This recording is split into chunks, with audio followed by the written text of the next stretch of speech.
Dilip ji, good morning. Market पर क्या view बन रहा है इस समय? पिछले बजट के बाद से हमने एक रैली देखी है मार्केट में। क्या ये रैली सस्टेनेबल है या ये वापस वही होगा कि एक काउंटर ट्रेंड रैली और फिर फेल हो जाएगी? आपका क्या व्यू है अब?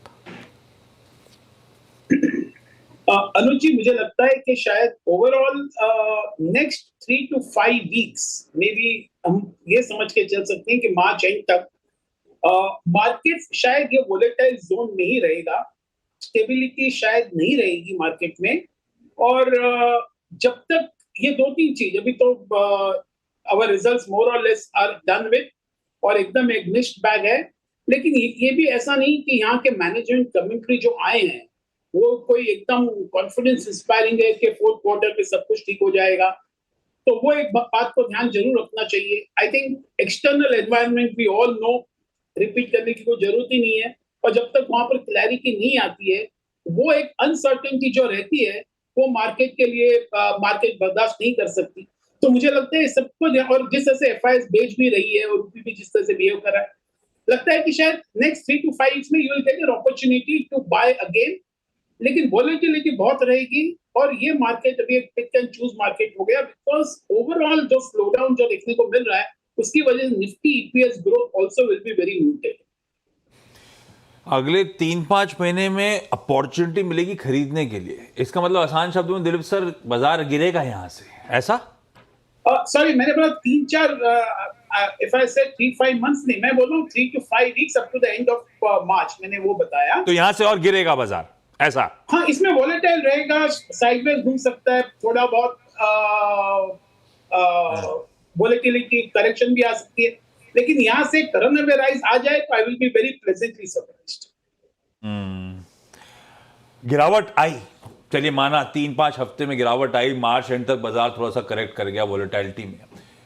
क्या खरीदोगे दिलीप सर, या क्या खरीदने, क्या नजर में रख रहे हो आप कहां पे अपॉर्चुनिटी तलाशोगे जब गिरेगा? मुझे लगता है कि ओवरऑल एक कहां तक जाएगा वो तो नहीं पता, लेकिन some of the select stocks like Larsen and Toubro looks pretty good and interesting. I'm talking about the front line first. Divi's Laboratory काफी ठीक लग रहा है कि उसमें जरूर ध्यान देना चाहिए। मुझे लगता है टेक्नोलॉजी में शायद HCL Tech also looks pretty good and interesting. Tech Mahindra looks pretty good and interesting.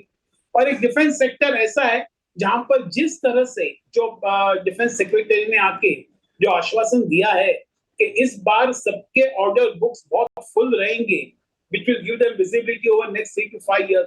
तो आई थिंक डिफेंस सेक्टर जरूर एक देखने जैसा बनता है, लेकिन इसमें एक बात याद रखना चाहिए कि ओवरऑल डिफेंस में आपको वर्किंग कैपिटल साइकिल जरूर देखना चाहिए, जो मेरे हिसाब से बहुत स्ट्रेच्ड है मोस्ट ऑफ द कंपनीज के in terms of receivables, in terms of inventories. तो इसको भी ध्यान में रखना चाहिए, but otherwise this sector also looks pretty interesting.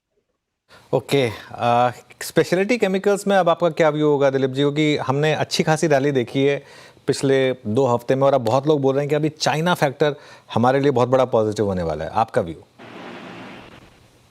बिल्कुल, I think China will definitely cast its shadow, और काफी लोग यही मानते हैं कि शायद इंडिया को ये चाइना फैक्टर के लिए बहुत बेनिफिट होगा, स्पेशली ग्लोबल ट्रेड में, स्पेशली एक्सपोर्ट्स में। ये जरूर मान सकते हैं कि ऐसा होगा, लेकिन जब तक ये क्लैरिटी नहीं आती है, सपोज कल उठ के mister Trump decide something on China, तो उसमें क्लैरिटी आएगी। लेकिन इंडिया की तरफ जो उनका रुख है, जो अप्रोच रहेगा, वो शायद after Modi ji, after he meets him on 12th or 13th, will come to know. And I'm sure that Modi ji, being what he is, he can really do a very good job of it. But overall, I think some of this uncertainty will continue to remain, whether it is China factor or Trump factor. हाँ, ये uncertainty तो अभी linger on करेगी, यही concern है। अच्छा Dilip sir, जो आपने स्टॉक स्पेसिफिक आइडियाज बोले जो गिरावट में आप खरीदना चाहोगे, उसमें कहीं कंजम्पशन का तड़का नहीं दिख रहा, क्योंकि जब से बजट आया सब कह रहे थे केपेक्स से कंजम्पशन की तरफ शिफ्ट हो गया भाई मामला। आप वैसे कैसे रीड करते हो? केपेक्स से कंजम्पशन की तरफ शिफ्ट हुआ है या केपेक्स और कंजम्पशन में एक बढ़िया समन्वय, बढ़िया बैलेंस बनाने की कोशिश करी है? और कंजम्पशन क्यों आपकी थीम में नहीं है? सॉरी, मैंने जो बोला उसमें कंज्यूमर स्टेपल्स नहीं आते हैं, लेकिन कंज्यूमर डिस्क्रिशनरी जिसको हम कहते हैं कि whether it is automobiles, whether it is two wheelers, four wheelers, white good segment, I think ये सेगमेंट में सबसे पहले देखने को मिलेगा जो अपटर्न, जो अपटिक जो हम सोच रहे हैं, जिसका जो मल्टीप्लायर इम्पैक्ट आएगा, जिस तरह से I think the government has did such a fantastic job of giving 1 lakh crore in the hands of the middle and higher middle class people.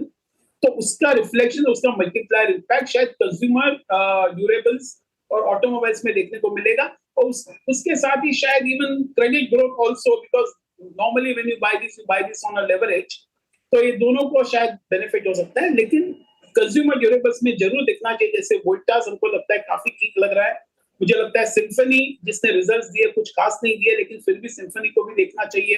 Blue star looks pretty good and interesting, and I will also say something like Whirlpool also looks pretty good and interesting. Okay, market participants, चाहे exchanges हो, brokerages हो, AMCs, पिछले साल बड़ा पैसा बना के दिया था इन्होंने।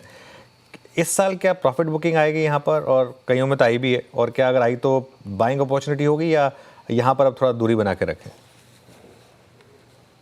नहीं, अपने ये सेक्टर एक, तो मुझे लगता है आने वाले टाइम में in next over the years AMC is like इसमें विजिबिलिटी काफी अच्छी है, उसमें it's like an annuity income coming every year to the AMCs, और जिसका ग्रोथ भी रहेगा, और विजिबिलिटी भी काफी अच्छी रहेगी। They are expensive also, so I think they can be a part of your portfolio to build up the defence in your portfolio. और ब्रोकरेजेस फर्म शायद maybe in the short run because volumes have collapsed, तो थोड़ा बहुत उसमें फर्क आएगा, लेकिन on a longer term basis brokerages also will continue to do pretty well, and I think उसमें भी 3-4 जो front line है, they will attract the attention of the investors because it will give a steady good growth in terms of its income and profits. Dilip sir, अभी consumption में बोलते बोलते आप Whirlpool बोले, उन जो प्रमोटर है उनको तो हिंदुस्तान बड़ा महंगा लगता है, वो तो खुद ही कह रहे हैं अपना माल बेच जाएंगे। Ashish ji, good question. ये बात सिर्फ वर्लपूल का नहीं है, अगर हम देखें कितने सारे प्रमोटर्स ने अपने स्टॉक बेचे हुए, it's not just Whirlpool, India के कितने सारे प्रमोटर्स ने रिकॉर्ड एनकैशमेंट किया है, और यहाँ पर ऐसा हो गया है कि consumers investors have become more bullish than the promoters themselves, वो एक जरूर रहेगा वो बात। तो ये आपका ऑब्जर्वेशन बिल्कुल सही है, लेकिन मुझे लगता है if one has to see beyond that, I think as a company it manufactures some very quality goods, a very well managed company, cash flows भी बहुत अच्छे हैं कंपनी के, और ये जो अभी बूस्ट मिला है, I think, and prices are also corrected significantly from the level of 2200 के आसपास से जो हाई मारे थे उन्होंने, तो मुझे लगता है this offers a very good opportunity for the investor to invest in a blue chip on a long term basis. Okay, अच्छा, मेरी तरफ से एक आखिरी सवाल, जोमेटो या स्विगी बाय करेंगे क्या आप इन लेवल्स पर? I think both look pretty good, but मुझे सिर्फ यही कहना है कि इनको runway for the growth is very good, लेकिन ये नहीं भूलना चाहिए कि ग्रोथ के साथ अभी काफी अदर प्लेयर्स आ रहे हैं, जैसे जियो है, वो आ रहे हैं, and they are with deep pockets. और हमने देखा है कि जब भी कोई नया प्लेयर आता है, वेरी फॉर्मिडेबल न्यू प्लेयर्स, इसमें से भी 1-2 लोग जो नए आ रहे हैं, they are players with deep pockets. So क्या होगा कि इन लोग कंपटीशन को, intensity of competition will go up, and they also can take losses well in their strides.